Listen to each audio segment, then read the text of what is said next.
नाज़रीन, पाकिस्तान तहरीक इंसाफ ने दोबारा एक बड़ा फैसला किया है और जब भी पाकिस्तान तहरीक इंसाफ ऐसा बड़ा फैसला करती है तो उसके नतीजे में क्या होता है वो मैं आपको बाद में बताता हूं, लेकिन जरा तहरीक इंसाफ का फैसला आप देख लीजिए।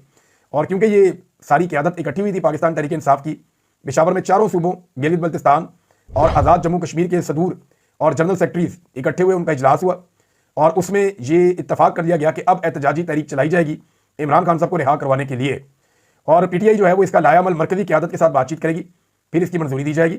इसमें जो है वो इमरान खान साहब से भी मुशावरत की जाएगी और फिर पाकिस्तान तहरीक इंसाफ अपनी तहरीक को आगे बढ़ाएगी। ये उसूली तौर पर तय हो गया कि तहरीक इंसाफ ने अब तहरीक चलानी है।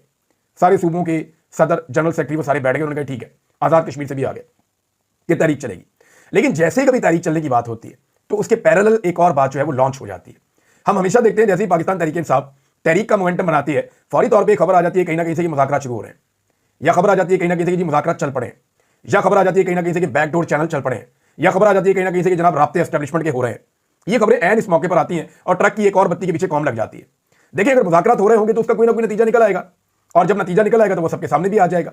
खबरें मेरे पास भी ऐसी हैं, लेकिन ये खबरें इसी मौके पर हमें क्यों मिलती हैं जिस वक्त पाकिस्तान तहरीक इंसाफ कोई तहरीक चला रही होती है। तो इसलिए दाल में कुछ काला है।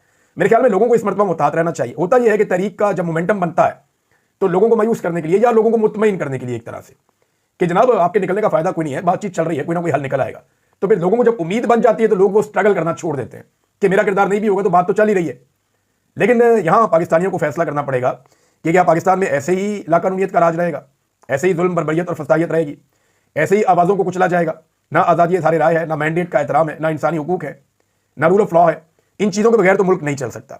तो यहाँ पे उसी तरह हुआ जैसा कि कहा गया कि पहले भी जब भी पाकिस्तान तहरीक इंसाफ कहती है हम तहरीक चलाने जा रहे हैं, मोमेंटम बनता है, वैसे ही मुज़ाकरात की कहानी बीच में करवा दी जाती है। खबरें भी इस तरह की छापी जा रही है। अंसार अब्बासी साहब की खबर भी मैंने आपको पिछले वीडियो में बताया था।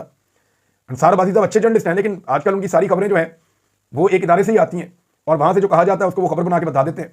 हमारे और बहुत सारे सहाफ़ी भी अपने दिमाग से काम नहीं ले रहे, ज़मीनी हक़ाइक़ को भी नहीं देख रहे, उनके कहने पर इदारों की खबरें चला देते हैं। यहाँ तक कह दिया कि जनाब पीटीआई 10 सीटें जीतेगी इलेक्शन में। यहाँ तक दावा कर दिया कि पीटीआई का खाना खराब हो गया, अब ये कभी नजर नहीं आ सकती, कभी इसका वजूद ही नहीं रहेगा। यहाँ तक कह दिया कि ये हो जाएगा, वो हो जाएगा। वो सारी चीज़ें नहीं हुई ना। ये भी कहा गया कि जनरल फैज़ अमीद ने गवाही दे दी है, कहाँ गवाही दी है। ये भी कह दिया गया था कि बुशरा बीबी जो है वो इमरान खान के खिलाफ वादा गवाह बन रही है, कहाँ बन गई है। ये भी कहा गया था कि शाह महमूद कुरैशी साहब ये कर देंगे, कहाँ किया उन्होंने। बेशुमार ऐसी स्टोरियां और कहानियां हमने देखी है जो कहानियां ही रह गई। ये भी कहा गया कि मलिक रियाज ने गवाही देने का वादा कर दिया और वो आकर इमरान खान के खिलाफ गवाही देने वाले हैं, कहाँ उन्होंने गवाही दी है।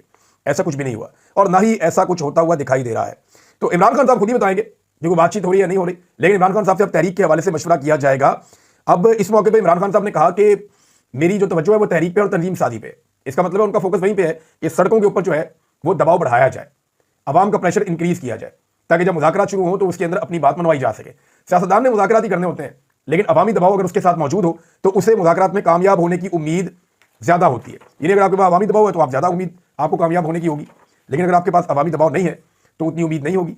यानी पाकिस्तान तहरीक इंसाफ में बड़े लंबे अरसे के बाद मैं ये देख रहा हूँ कि जब इमरान खान साहब का केस अब लगता है अदालतों में तो लीडर्स अब अदालतों में पहुंचते हैं, वर्कर भी अब अदालतों में पहुंचते हैं।